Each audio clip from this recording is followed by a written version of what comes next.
Mental Health Monday on Radio City Talk with Mick Coyle. Tackling the stigma. Radio City Talk. Very pleased to say we've got 3 guests in the studio for Mental Health Monday this week. We're going to have a really interesting conversation and touch on an issue we've not really touched on as part of the series so far. We're going to take a look at eating disorders. Next week is Eating Disorders Awareness Week, running from the 26th of February to the 4th of March. This year asking the question, why wait? Some new stats around this suggest that actually 149 weeks will pass before those experiencing eating disorder symptoms will actually seek help. I don't need me to tell you that. That's basically 3 years, 1,043 days before then people speak out. So we're going to talk through all those issues, and I'm very pleased to say we've got a series of guests in the studio who are going to give us a really good heads up as to what these eating disorders are all about and what we can do to help people in that particular situation. We've got from Talking Eating Disorders, Leigh Best in the studio. Leigh, it's great to see you. Thank you for your time. Oh, thank you. We'll meet the rest of the crew in a few moments. First up, talk through Talking Eating Disorders. Yeah.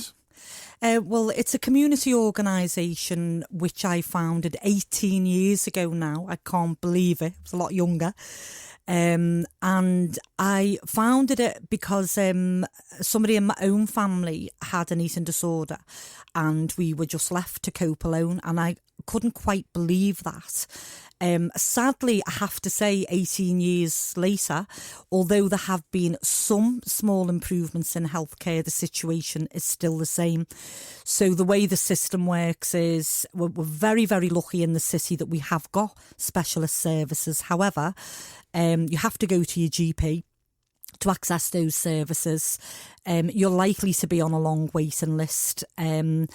Sadly, eating disorders are full of resistance, really, and people who are just not ready to change, just not ready, but still need emotional support.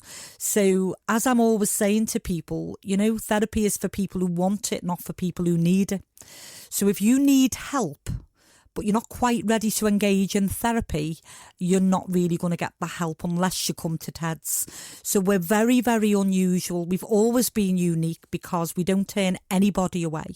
So whether you've never spoken to anybody about your eating disorder, which many people haven't, whether you're on a long waiting list, which many people are, or whether you've tried some kind of therapy and it didn't work for you, but you still need help, you can come to TEDS. We're also very unique in the sense that we provide an enormous amount of help and practical information for the family as well. So we don't work with people in isolation. We try and wrap around the whole family and help everybody, because these disorders can last for years. It's one of the hardest things for us when people access our service, is try and sort of empower people, but also try and get their heads around, look, you're in for a long haul here. There's so many issues to talk about. I think most people, when they hear eating disorders, will instantly go, well, that's anorexia or bulimia. They'll be the two that they'll know. I don't know if they're the most common or if they're just, the tip of the iceberg. How does it play out in terms of conditions contained within that overall category? Yeah, it's an interesting one, really. There's diagnostic criteria that mental health professionals use. So the main ones are anorexia, bulimia, binge eating disorder, and something else called EDNOS, which means eating disorders not otherwise specified. What people don't understand is that many people who make themselves sick will restrict, and many people who restrict will make themselves sick. So if you do that, you're likely to be lumped into EDNOS. Anorexia, although it's actually the rarest eating disorder, it's the most instantly recognisable, I think, because of the very obvious physical signs. It's really important to say to people that you can't actually tell if someone's got an eating disorder just by looking at them. You can with anorexia, I guess, but anybody else, you could be normal weight, underweight, overweight, you wouldn't know. Anorexia has the highest suicide rate of any mental health illness. So again, it's something we do, is train parents to assess suicide risk, which is a really, really tough thing for a parent to get their head around, but it's something that we believe is really, really important. And when we're working with well, I said before I come on, I hate the word sufferer. We like to call people eating disorder warriors, so because it is a fight. And no matter, I used to hate that metaphor, but actually consistently people who are fighting the illness say it is a fight. It's important for me to say it's a fight that you can win. And with the right help and support, people do recover. You can recover. You can get well. But they never sit alone. So there will always be anxiety, always, because there's anxiety before food, during food, after food. But eating disorders themselves aren't actually about the food. They're about the feelings, the emotions. That's the key to recovery, we believe.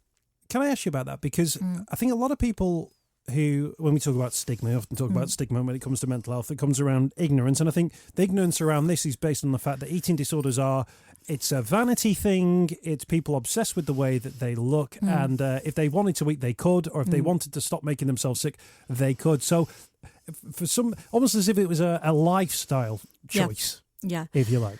What I would say is that is absolutely not true. It's not a slimmer's disease. It's a psychological disturbance. And what we've seen over the last 18 years, people, I would say, come across sort of mild, moderate and very, very severe.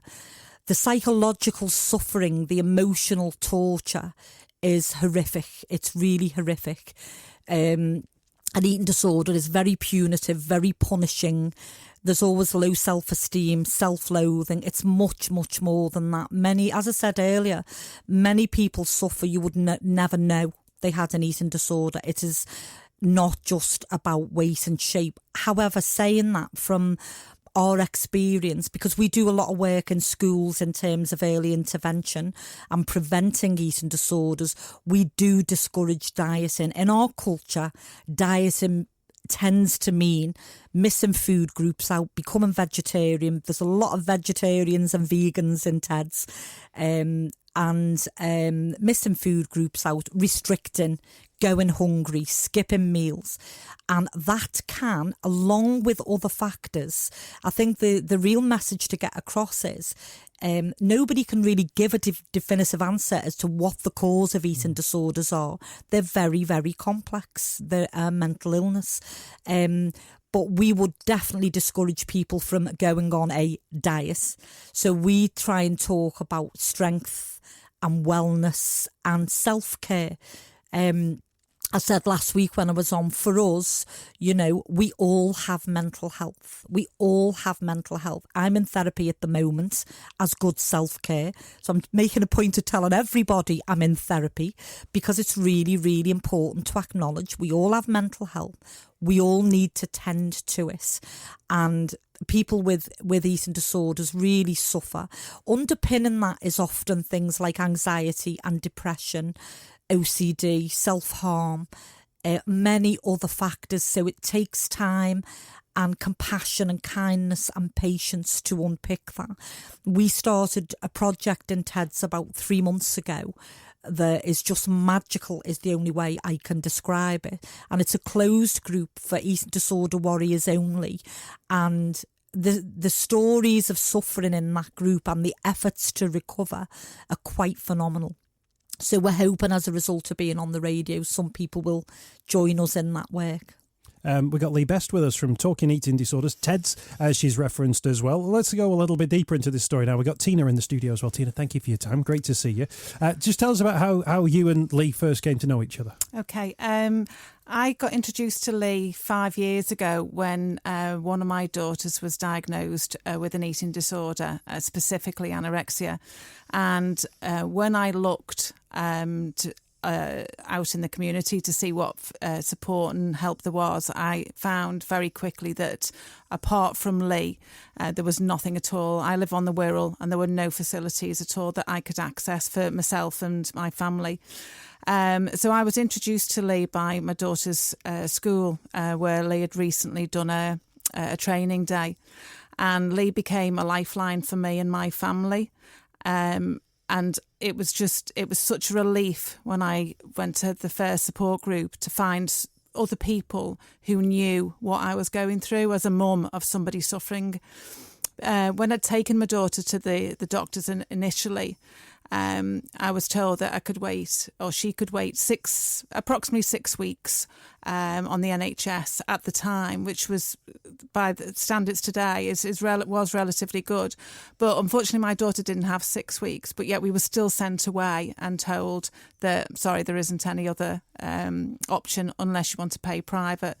And to be turned away from your own GP when your daughter is physically disappearing before your eyes is a very, very difficult thing to see and to take.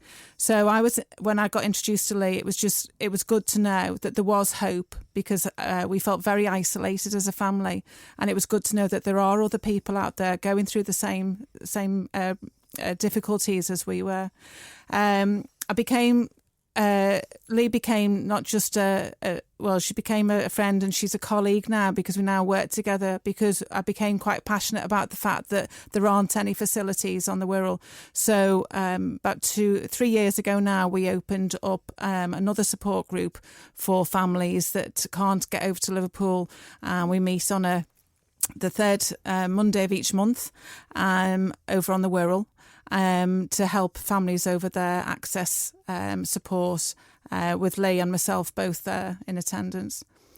Producer Lizzie will clock me over the head for saying this, but I say it every week, and I won't stop saying it, because whenever we talk about different subjects on this programme, particularly for Mental Health Monday, I use the phrase trailblazers all the time, and it's about people turning and looking for help, and often people turn, and if they don't find anything, they have to be the difference. Now, Leigh, that ended up being you, but it just goes to show that actually when Tina was in your situation or a very similar situation and she looked for somewhere to turn to, Tina, you had Leigh and the work that she'd done. How vital was it, and how crucial was it that she was there? It was honest. I can't, without sounding dramatic, I really don't know what I would have done, because there was nobody else out there. Nobody. I didn't, in my circle of friends and family, nobody else had experience of an eating disorder. So I felt very, very isolated. I didn't know what to do. I didn't know how to try and help my daughter. She was on a waiting list. We did manage to get help privately, but even that took time.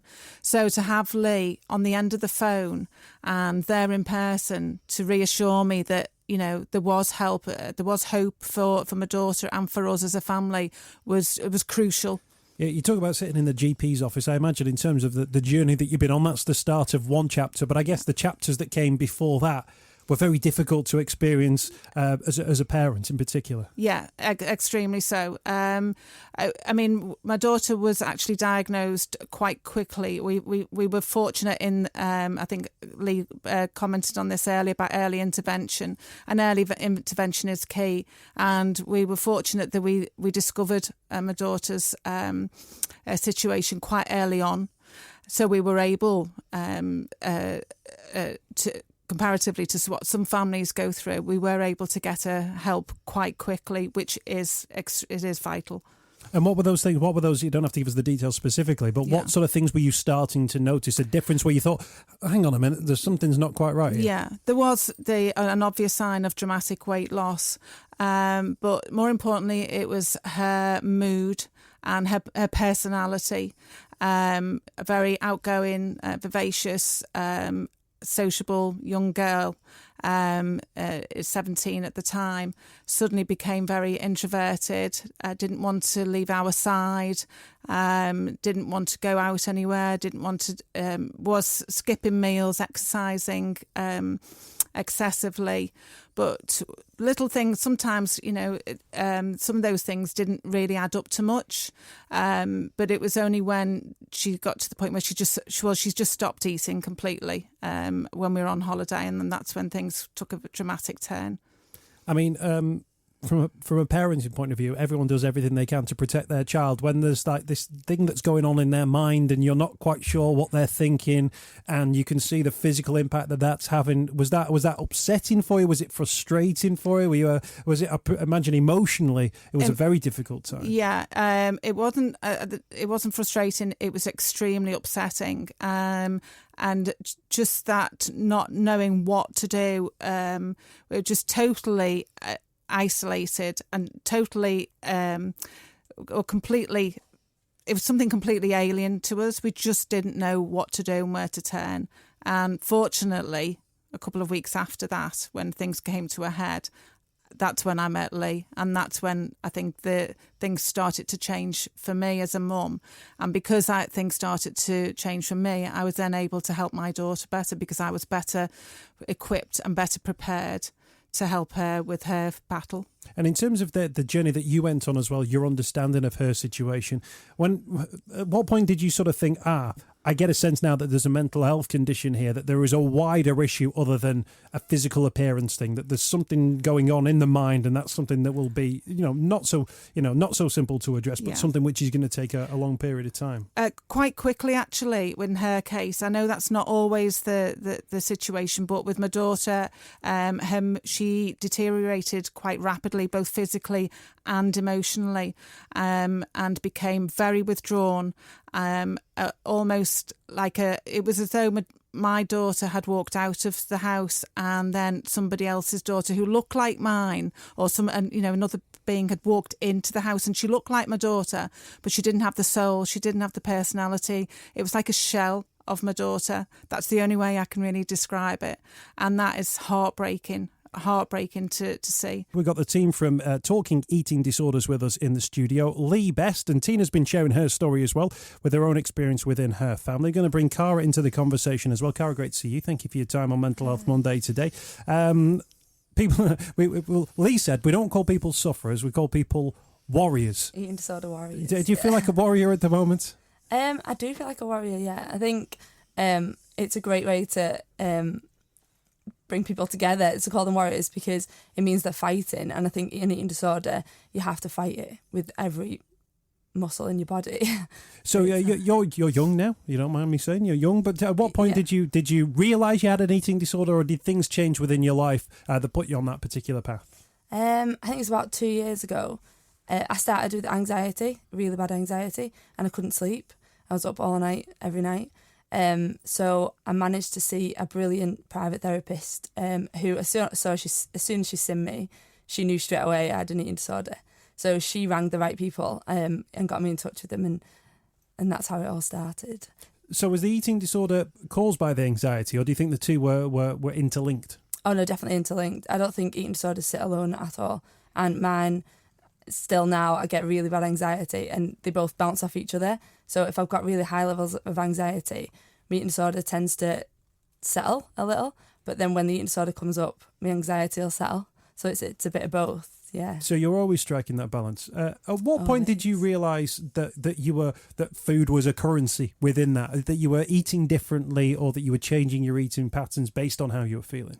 I think that's the problem, because I didn't realise, and it's only now really that I realise how much of a problem it was. I was eating really few calories, exercising every day, and no matter how many times people told me to stop, I thought that I was absolutely fine. I didn't think there was a problem. And even going to TED's is absolutely amazing, and that was the first place I ever spoke about having an eating disorder. But I remember speaking to Leigh, and I was telling her that I had anorexia and I was diagnosed with it, but I didn't believe it. And I was telling her that I was eating fewer calories, but I didn't believe it. I knew in my head, I believed that it was absolutely fine. I was functioning fine, and I was great.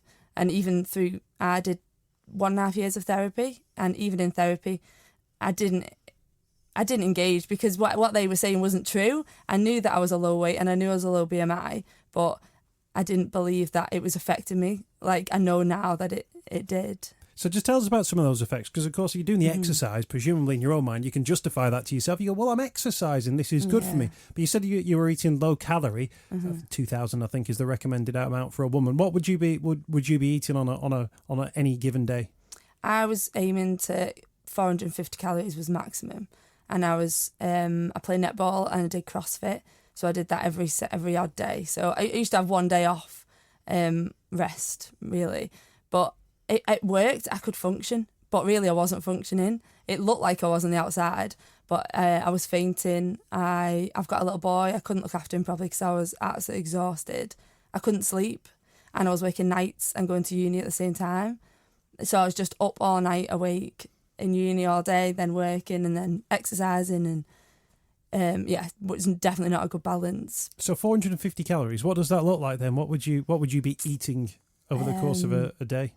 It was salad with a bit of a dressing on, maybe. Or my eating disorder is a bit different than people that I have spoke to, because a lot of people have safe foods, whereas I never had safe foods. So I could eat a pizza as long as it didn't go over my calories. I could eat McDonald's, I could eat chips, I could eat whatever I wanted to, as long as I didn't go over the calories. But when I was exercising, I'd stick to more like salad things, so I could eat more to get the calories in, really. So it's interesting how you're talking there, because you're almost like talking like you had a regimented diet. You'd almost set yourself up. Well, I can do this because I know if I have that number of calories, I can still do my fitness classes, and then I get my uni work. Like you were the functioning anorexic, if you like. That's how it is. I think that's the message to get across, that when you've got an eating disorder, it's such a mental battle.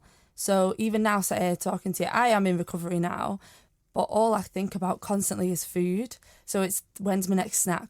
How much am I going to eat? Can I avoid it? Can I exercise instead? When's dinner? What am I going to eat for dinner? Can I eat that much? Can I not eat that much? It's a constant battle all day. So you have to plan your whole day out. So like I play netball, I play for 2 teams, and if one of the matches got cancelled, but I'd eaten in the day to match that exercise on the night, then I'd have to try and match. I'd have to find a new way to exercise. And if I had my little boy and I couldn't, then that would just send me loopy. And other people don't understand it from the outside. So from the outside, I think when Tina was saying her daughter, her personality changed, mine changed. And I knew that everyone was walking on eggshells around me all the time. But it's because I was so focused on food that I couldn't focus on anybody else or anything else. So it changes you completely as a person, which... It's interesting that, because Tina said, it was almost as if her daughter, when she walked out the door, came back, she'd lost her soul.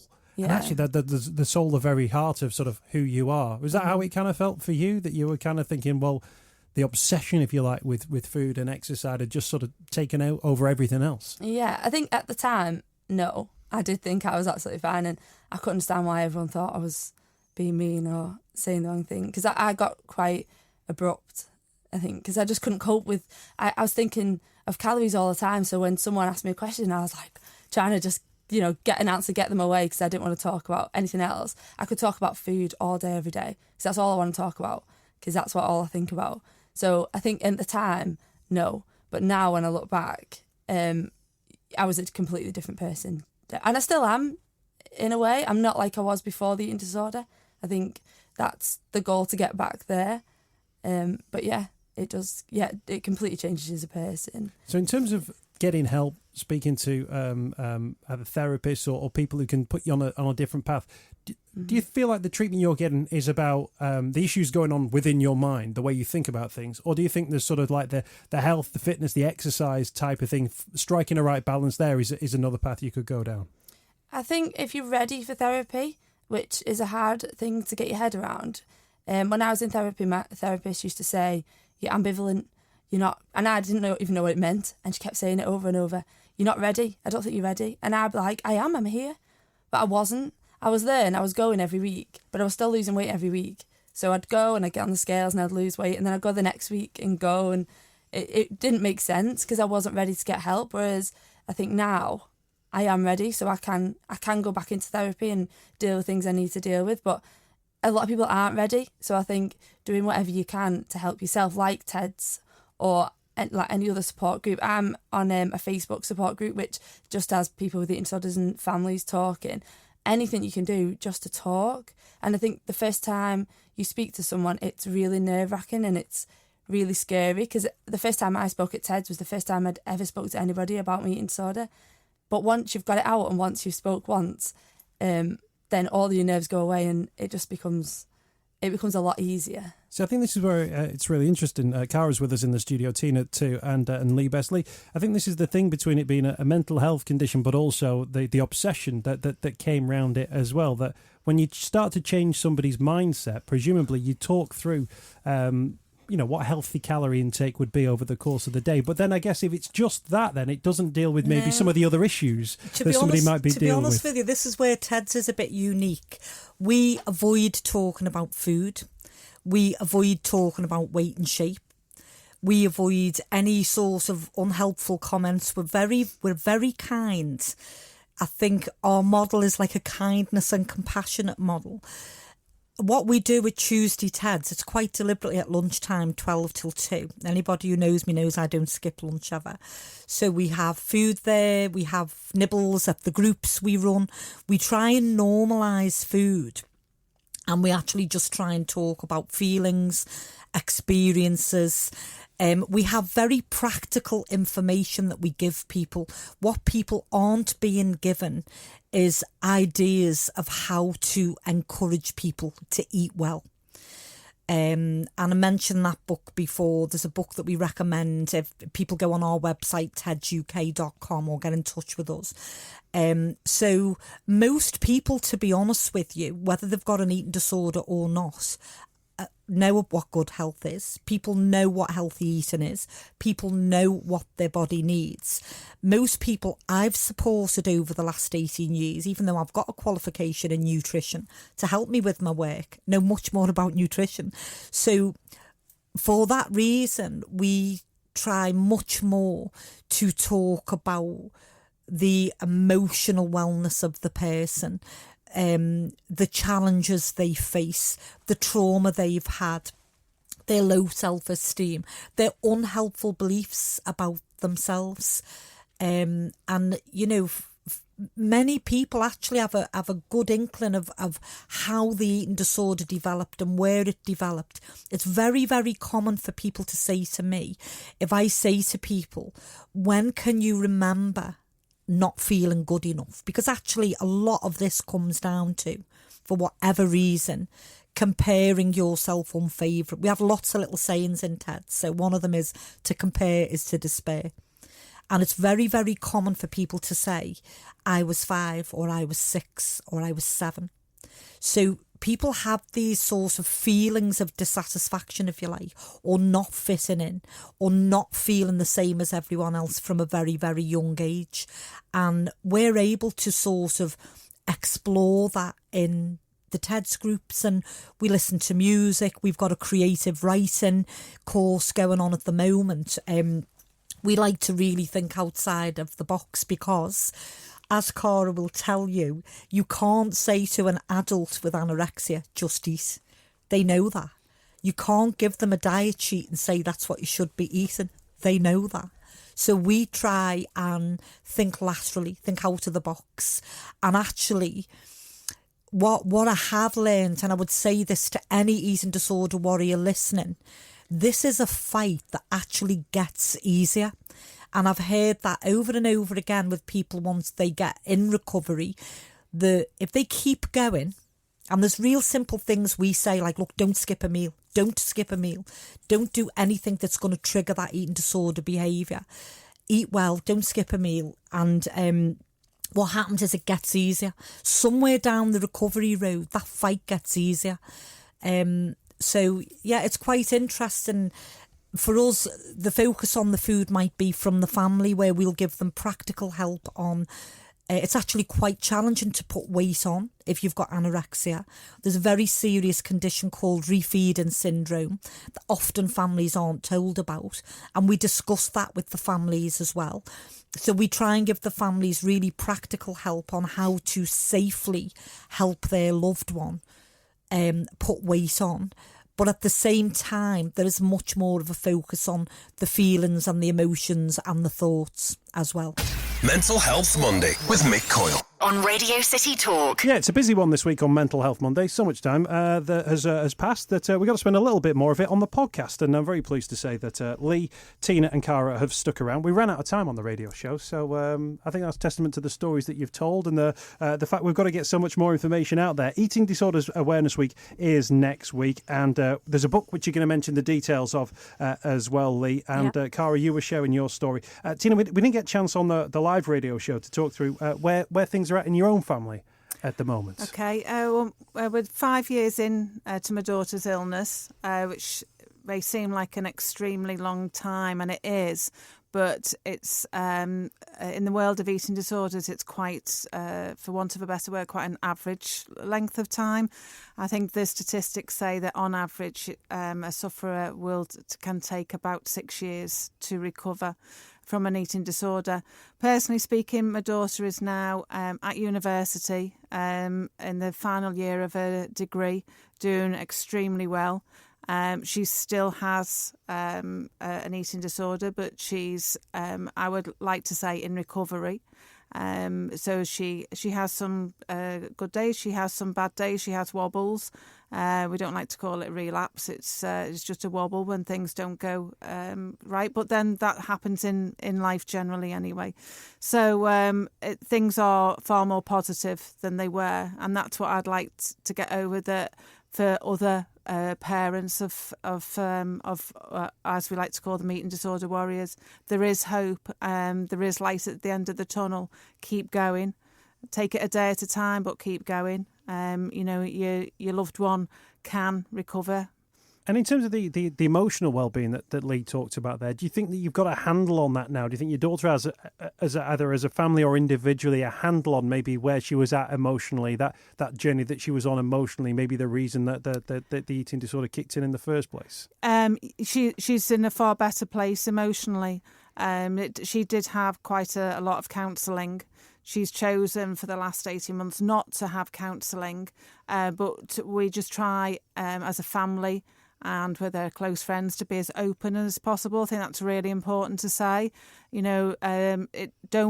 As a parent, don't worry about what you say to your loved one. Don't feel frightened, because we felt at times we were walking on eggshells and we were going to say the wrong thing and, maybe set her back. But that, people do say the wrong thing. That's life. But she's in a much better place, because I think because we are open and honest, we try and get everything out there. I think that's the best way to be. If you bottle things up, you know yourself that only makes your situation, your problem, all the more difficult to deal with. So try and just share it, share your problem, share your feelings. Cara, in terms of yourself in this one, there's the stats at the start that we talked about said it can take up to 3 years before someone might go and seek help. Then you might be on a journey and a pathway that might take you 6 years to come out the other side. You're 2 years in, if you like. Do you feel like you're on a journey to something more positive? Do you feel like those steps are now being taken? Yeah, I definitely think I'm a lot more positive now. I think recovery is hard and it's not what you expect. So I thought once I'd recovered, once I got past restricting every day, I thought I'd just be fine. But then you get so now I'm into binge eating. So restricting, binge eating. I'll have the odd couple of good days, and on them days I think I'm recovered. So if someone asks me if I'm all right, I'm like, yeah, I'm really good, I'm great. But then the next day I could wake up and just not want to eat at all, and I can't explain it.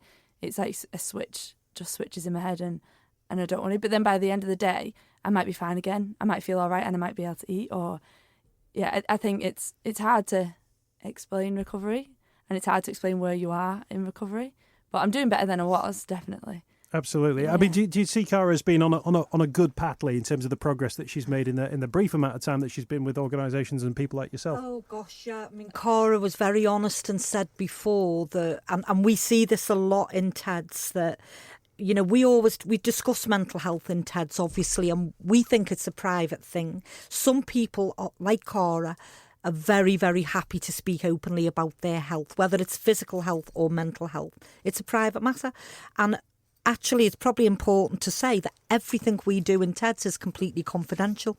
And for us, that's been one of the foundations of the group. So if you want to share your story, and I have to say, Cara is just such a warrior, because she not only wants to share her story, but she wants to help other people as well. And Cara actively volunteers in the group and actively helps and supports other people who are further away from recovery than she's describing. So I think what's lovely about TEDs is you can talk outside of the group if you want to, or you can keep it private. But within that private, safe setting, we can encourage you, as Tina said, to be as honest and as authentic as you can be. What happens in the group, of course, is that people share their stories. We often end up having a laugh in the depths of despair. We still end up having a laugh, and then people suddenly realise that there is no normal. You know, that we have lots of sayings, as I said, normality is very overrated. So I think Cara's also highlighted the issue of recovery, that we talk about recovery and relapses, and we talk about how recovery might look different for different people. So for some people to feel okay, they might need to know that they need to be at a healthy weight. They never want to overeat and they never want to be overweight. And we think that's okay, as long as you're not punishing yourself psychologically or physically in the process. So we talk a lot about balance. We talk about a sliding scale of wellness. The main message to get across is whatever recovery looks like for you. And for us, recovery is real, because even this week I've had an email from someone saying, I've been in recovery for years, I've seen your group, can I please come along and talk to people and let them know you can beat this? Well, of course you can. Well, I was going to ask you, what does it look like? So we talk, 5 years down the path, 2 years down the path. What does it look like 15 years down the path, or 10 years down the path, 18 years down the path? It actually depends. Honestly, it depends on the individual. These are complex illnesses, and for a minority of people, an eating disorder is going to persist throughout their life, and they may have, at times of stress or difficult times, they may revert back to that. But we've seen in the 18 years, we have seen over and over and over again, people completely break free of the illness, and people who say, I will never restrict again. I will never make myself sick again. I will learn to love and accept myself. And that's sort of the foundation of a lot of what we do. And it's the most magical thing in the group when you can see the insights that people have, that, our worth is so much more than standing on a machine and looking at a number. And that's setting us off to have low mood and a bad day. And that's why, in a way, at TEDS, we avoid all the stuff that happens in conventional services.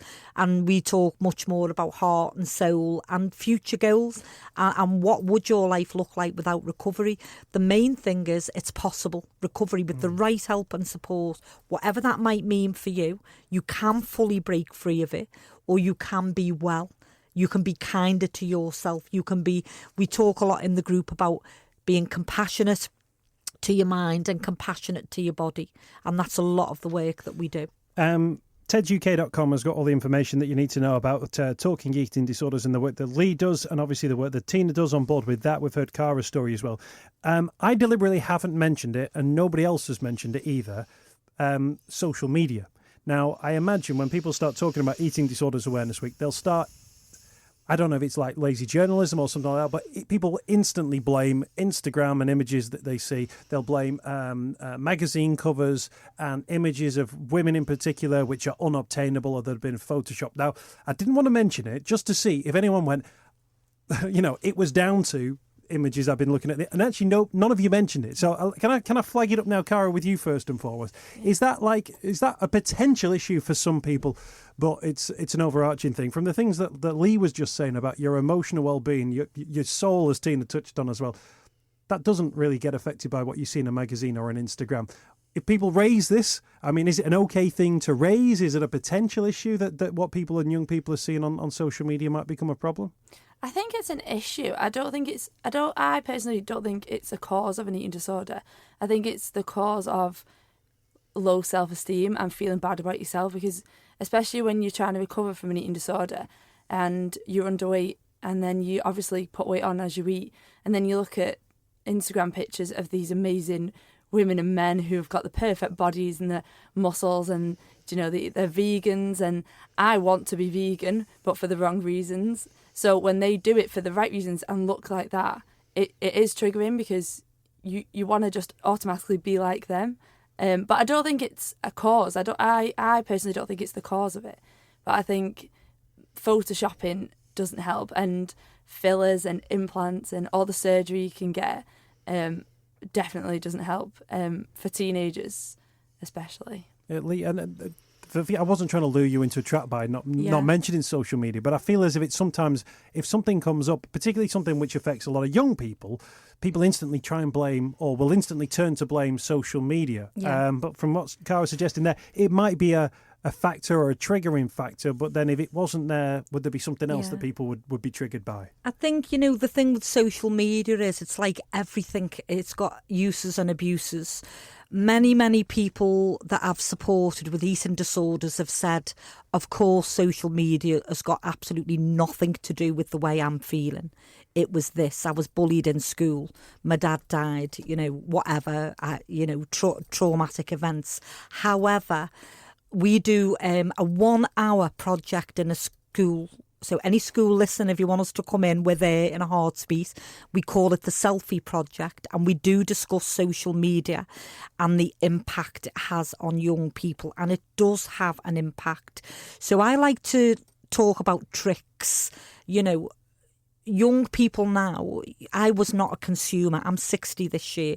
I was not a consumer as a teenager, but you are now, and younger. So we talk about the tricks of that. We also talk about the dieting industry as a multi-billion-pound industry that feeds on your low self-esteem. So what we like to do is just simply discuss these issues. One of the activities we do is that we will throw a load of magazines out. We'll just go to the shop that morning, throw a load of magazines out, ask young people to have a look at the magazine and tell us what they find. And as we're all aware, the magazines as well as social media are full, absolutely full of diets, is it just me who's sick of them? Diets, bodies, thin bodies, fat bodies. We also talk about this thing about fat shaming. Like in the group we'll say, well, who said thin is good and fat is bad? It's about health and strength. And we also educate young people on their body shape, because we all have a different body shape. So education is the key.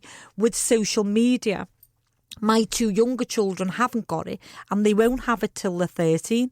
So if anybody's listening, here's my top tip. Just say no.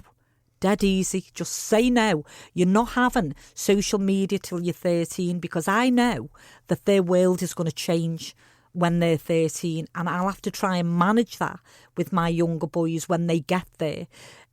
But most of my adult children, social media wasn't there, so they didn't have that influence. It does influence, I would say.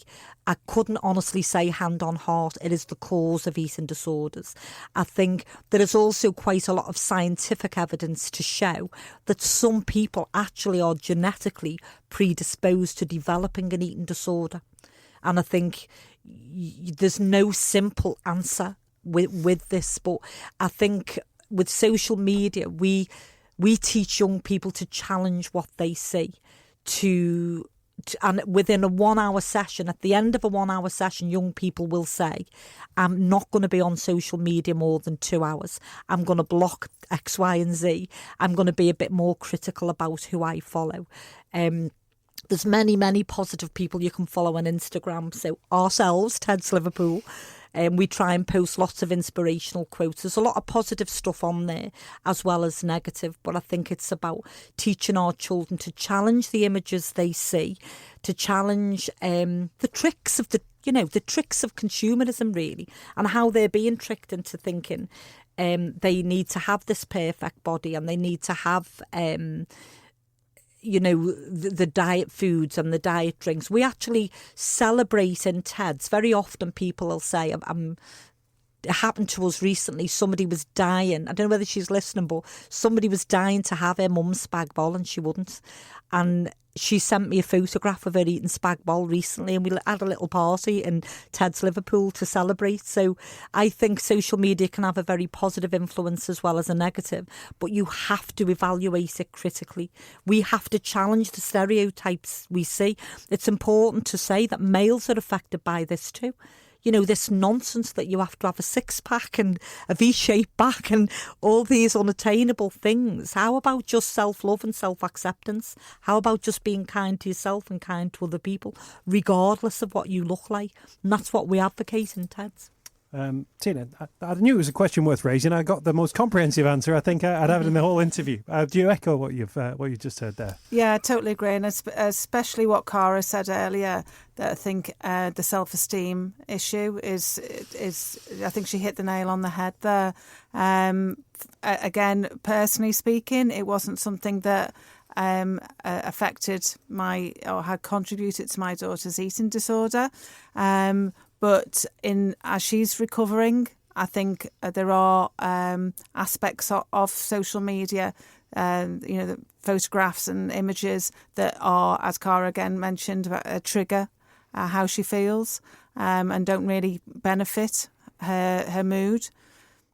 In terms of people going on Instagram for positive things, Ted's Liverpool is your Instagram feed, so people can follow those quotes, see the spag bol and everything in between. Ted's Liverpool on Instagram, the website tedsuk.com, and if you want to get in contact with the team, tedsuk.com has got all the contact information. There's a book as well. Just mention the book, because I'll be honest, the title doesn't roll off the tongue. It's a really important book. I was very, very blessed to train with Professor Janet Treasure's team in London, and there is a fantastic book that I would recommend for families called Skills-Based Learning, Caring for a Loved One with an Eating Disorder, and it's by Professor Janet Treasure. It's very practical, it's very informative, and it will really, really help you understand the eating disorder, and more importantly, it will help you to stay calm, compassionate, and give you very practical ideas of how to support your loved one through this horrible, horrible illness. Thank you for the recommendation on that one. Skills-based learning. Caring for a loved one with an eating disorder. By Professor Janet Treasure. Yeah. Great shout. Thank you for your time. Leigh, Bess, really appreciate you coming Thanks on the programme. so much for having us. Tina, Cara, thank you for coming on the programme too. tedsuk.com if you want to find out some more information about the fantastic work that they do at Talking Eating Disorders. That wraps up Mental Health Monday for this week, and thanks for downloading the podcast. If you're able to share it through your social media, that will be absolutely wonderful. If you want to like, subscribe, 5-star rating, we'll accept anything over 3 stars. If you want to get involved there, just search Mental Health Monday within your podcast provider, and we'll be back with another Mental Health Monday next week. Mental Health Monday with Mick Coyle. Radio City Talk.